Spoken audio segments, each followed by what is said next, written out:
Praise the Lord. ये भविष्यवाणी के चैप्टर चल रहा है हमारा, ये 5वां पार्ट है। भविष्यवाणी तो बहुत है पर जो मेन है वो आपको बता रहे हैं। तो हमारी चर्च में किसी को दर्शन आता है कि उनका बेटा गंजा हो गया, तो दोनों मियाँ बीवी मेरे पास आते हैं कि पॉप साहब ऐसा दर्शन आया है।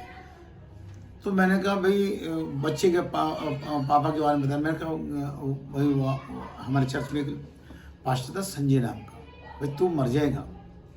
तो उसने कहा कोई बात नहीं, मर जाओ कोई बात नहीं। तो जब मैंने उसको इतनी बड़ी बात बोल दी उसको मरना चाहिए ना, मैं बदवा नहीं दे रहा। उसमें जो मेरे को परमिशन दिखाया वो कुछ दिन बाद मर गया वो। अब वो पछताने लगा ये क्या हो गया, उसकी बीवी बेचारा छोड़ गया। तो भविष्यवाणी आप करते हो होना चाहिए, ये थोड़ी ना भविष्यवाणी कर दी तो ओहो यार मेरे से ऐसे हो गया। वो झूठी भविष्यवाणी नहीं होनी चाहिए। झूठी भविष्यवाणी करोगे। अब देखो हमारे यहाँ पे रजौरी गार्ड में एक बहन थी जिसका नाम था आशा। उसकी बेटी फूलों की दुकान थी, उसकी साकेत शायद उधर वो रजौरी गार्ड कोठियों में रहते थे, अमीर लोग थे। तो उसका पति बीमार हो गया था बुरी तरह और गंगाराम हॉस्पिटल दिल्ली में वहाँ पे एडमिट होता है। तो मुझे वहाँ बुलाते, मैं प्रार्थना करने चला जाता हूँ। तो आदमी सीरियस होता है वो। तो जब मैं उसकी प्रार्थना करता हूँ तो वहाँ मेरे को परमेश्वर दिखा देता है कि ये आज शाम को 5 बजे घर में होगा, चला जाएगा। मगर बिल भी बहुत आ रहा था। अभी मैं उसको दर्शन बताने लगता हूँ तो उसकी वो कहती है अपनी बेटी को पास्टर साहब को कोई नाश्ता वास्ता करा दो। तो मैं वहाँ चला जाता हूँ। तो मैंने कहा अभी इनको बताऊँगा। तो वहाँ जैसी नाश्ता करने के लिए वो मेरे को लेके देती है। मैं अभी खाने लगता हूँ तो वो भागी आती है और मेरे को बड़ा गंदा बोलती है कि तूने ऐसा क्या कर दिया है, क्योंकि वहाँ उसकी तबीयत खराब हो जाती है उसके पति की। और डॉक्टर कहता है किसको ले आए थे तुम, इसकी तो ये मर जाएगा। तो उसके जो आशा नाम की औरत वो मेरे कॉलर पकड़ लेती है आके और खाना वाना मुझे छीन लेती है कि भाई तूने क्या कर दिया, मेरे पति को क्या कर दिया। तो फिर मैंने उसे बताया कि मेरे को परमेश्वर दिखाया कि तेरा पति 5 बजे तेरे घर में होगा। उसने कहा नहीं बात होता है, तेरे को चप्पल से मारूंगी, तेरा ये कर दूंगी, तेरा वो कर दूंगी। मैंने कहा ठीक है, जो डॉक्टर है उसको नहीं बोल रही, वो मेरे को बोल रही है। मैंने सिर्फ प्रार्थना की आगे। तो 5 बजे मैं मीटिंग में जा रहा होता हूँ तो पूरे 5 बजे मेरे को फोन आता है रजौरी गार्डन से, दिल्ली में रजौरी गार्डन है, कि पास्टर साहब, उस टाइम मैं पास्टर था, आज भी हाई प्रीस्ट भी बना रखा, पॉप भी बना रखा, ये दर्शन से ही हुआ सारा। तो मुझे बोला पास्टर साहब आपने जो बोला था सच में मेरा पति बिल्कुल ठीक है, 5 बजे से पहले हम घर में पहुंचे, 5 बजे मैं आपको फ़ोन किया है। क्योंकि मैंने उसे कहा था 5 बजे मेरे को बताएगी जरूर कि तेरा क्या वक्त है। 5 बजे तेरे को बंद कराऊंगी, कुछ हो गया तो मारूंगी तेरे को। और फिर वो गिड़गिड़ाती कि हमारी यहाँ मीटिंग है आज। हमने कहा मैं नहीं आऊँगा। तो भविष्यवाणी हुई कब, जब मेरे को परमेश्वर दिखाया। अब देखो मेरी बीवी हम लोग, मैं डेंगू के बारे में नहीं जानता था, डेंगू कोई मच्छर है, क्योंकि यीशु मसीह जब से आता हमें बुखार नहीं होता था, सिर दर्द नहीं, तो हम पहले दवाइयाँ खाते थे। तो शुरू के 3-4 साल में ऐसा था कि हम दवाई भूल गए थे। तो हम लोग काम कर रहे थे, वो कैसे दशहरे वाले दिन की बात है, हम लोग प्रचार कर रहे थे, चर्च लगा हुआ था। और उन दिनों मैंने और मेरे भाई ने मिलकर हमने कार खरीदी थी, आरटी का नाम था गाड़ी का, सुजुकी की थी, लंबी गाड़ी थी वो। तो प्रचार के बाद हम लोग उस कार में घूमने गए और जहाँ रावण चला था पश्चिम बिहार में, सुंदर बिहार के अपार्टमेंट के वहाँ, तो वहाँ बड़ा मैदान है। तो वहाँ पे हमने कार वहाँ रोकी, दूर से रावण दिख रहा था। तो वहाँ से फिर हमें आगे मीटिंग में जाना था। उसको देख के जलने से पहले की बात बताऊँ, रावण को जलने से पहले, तो मेरी बीवी ने कहा कि ये क्या नाम, मूंगफली की पट्टी और मूंगफली ले लेते। तो मैंने कार का शीशा नीचे किया और उससे मूंगफली मंगाई, मूंगफली वाले की। तो मैंने क्या देखा, एक लंबा सा मच्छर आया और मेरी बीवी के यहाँ बैठा और थोड़ी देर और चला गया, और मैं हंस हंस के पागल, मैंने कहा तो कितना बड़ा मच्छर है ये, इसको काट रहा है। अब मेरे को पता नहीं वो डेंगू के क्या है, नहीं तो मैं उसको मारता, मैंने मारा भी नहीं, हम हंस रहे। तो बाद में पता, हम तो मीटिंग में, हरियाणा मीटिंग गए थे, इधर मीटिंग करे 5-7 दिन हो गए, मेरी बीवी की बहुत बुरी हालत, कभी बुखार चढ़े, कब सही हो जाए। तो मेरी सास ने कहा इसको चेक कराओ। जब हम चेक कराया तो टोटल प्लेटलेट 20 बची हुई। मेरे को इसके बारे में नहीं नॉलेज। तो इधर पश्चिम बिहार में गुरु हरकृष्ण नगर के वहाँ एक डॉक्टर है, संचेत नाम की उसका हॉस्पिटल है, उनका नाम है। तो उन्होंने मेरी बीवी को एडमिट किया, हमने रिक्वेस्ट की वो भाई सीरियस है। तो उन्होंने पूरा इलाज किया और उस वक्त उनकी हालत और बिगड़ती गई। संडे का दिन आया और उनको खून वून भी चढ़ाया। संडे में आराधना कर रहा था और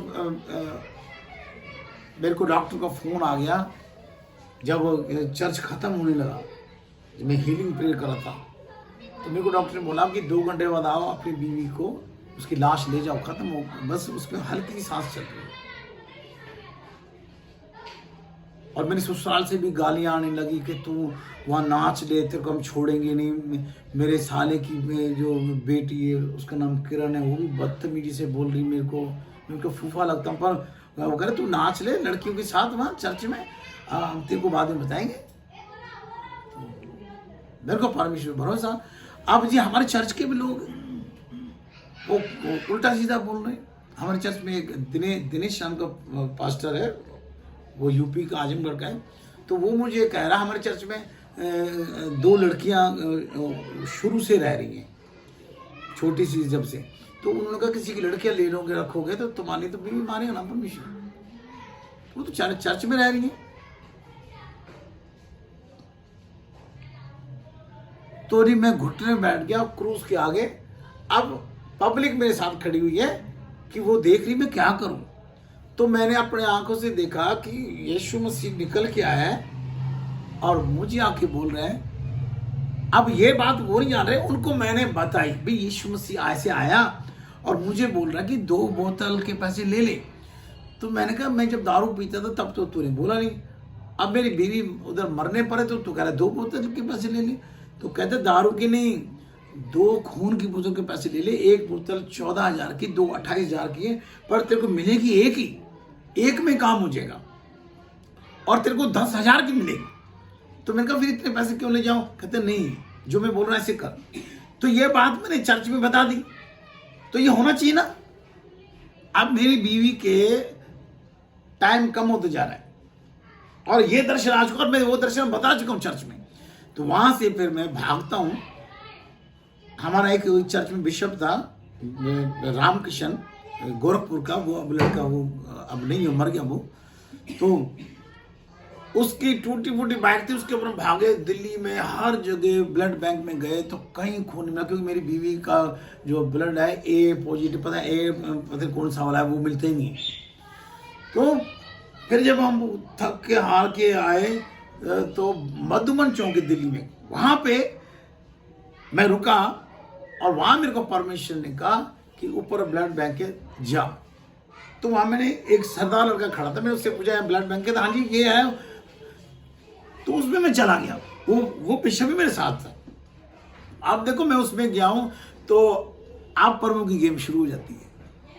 वो ऐसे सिर पे हाथ मारता, कहता सरदार जी, अभी तो मेरे बाल सफेद थे, उस टाइम मेरे बाल सफेद नहीं थे, कहते सरदार जी इतना लेट कर दिया आपने, आपका इंतजार कर रहा हूँ, आपको कोई चिंता नहीं है। तो मैंने कहा ये क्या बोल रहे हैं?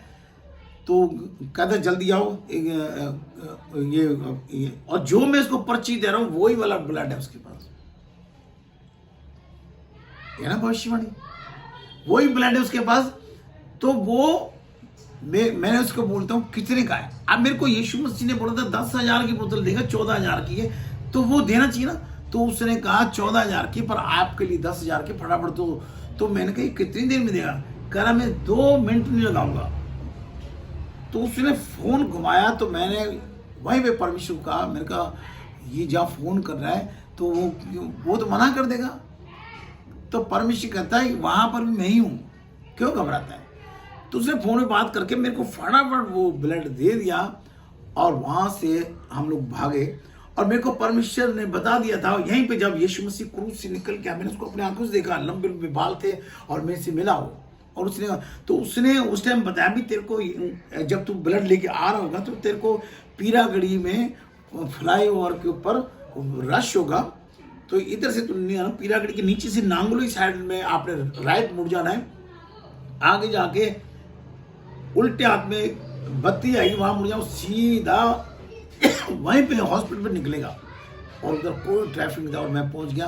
तो जब मैं हॉस्पिटल में पहुंचा तो डॉक्टर ने मेरी बीवी का हाथ ऐसे पकड़ा हुआ था और वो ऐसे ऐसे कर रहा था, भाई अब चांस बिल्कुल नहीं है। तो मैं उसके आगे जाकर खड़ा हो गया।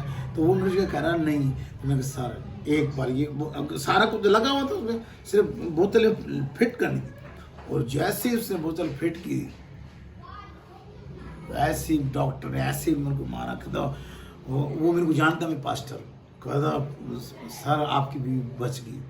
और देखो अगले दिन मेरी बीवी घर पे आ गई। ये भविष्यवाणी, ये थोड़ी तुम कह रहे हो जी कोरोना चला जाएगा, आज तक नहीं गया कोरोना। आज की भी न्यूज़ सुनो तो कल पूरे इंडिया में मेरे ख्याल 800 करीब कोरोना था, पता नहीं इतना ही कुछ था। कोरोना आज तक नहीं गया। वैक्सीन भी लोग 3 दिन वैक्सीन आए तो कई जगह महाराष्ट्र में है, फिर कहाँ दिखाया कल न्यूज़ में। तो अजीजों, ये झूठे भविष्यवक्ताओं से सावधान रहो।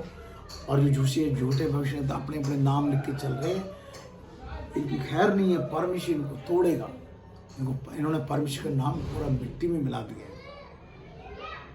मैं जानता हूँ जो मेरे पास से सुन रहा तो गुस्सा आ रहा होगा, पर ये गुस्से को प्यार में बदल दो और सुधर जाओ। नहीं तो मेरी बात सुन के तुम्हें गुस्सा आ रहा है तो परमेश्वर को क्या आ रहा होगा जो तुम उसके नाम की झूठी भविष्यवाणी करते हो, भविष्य वक्ता लिख देते हो। कौन सा ऐसा काम किया तुमने जो भविष्य वक्ता हो? अपनी गवाही भेजो, जिसमें मैंने भेजी है, और प्रूफ मेरे पास सबूत है। हर चीज की जो जितनी गवाही दी है मेरे पास सबूत है। हालेलुया।